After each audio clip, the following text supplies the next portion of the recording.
نمیشه خسته میشی دیدی میگی این دفعه آخر میگیره نمیشه کنج میشینی پر بسته میشی دیدی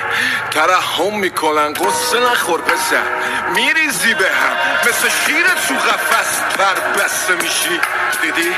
اصلا حرفاتو نمیفهمن لا نرهات میری خفه میشی دیدی میری قدم بزنی حرف نشنوی میگی کجا برم رفیقم این شهر من بد قریب کشه دوستت میشه تا لب آب میبره و تشنه میکشه یالان دی دنیای بی تو عشق این روزا همش مال دیوونه هاست سینه سوخته ها همش کنج میخونه ها رم بستن و نیست امیدی از شهر دیوونه ها رفتن و بی تو گیریم ندیدی سگی رو میزدم من در جا میزدم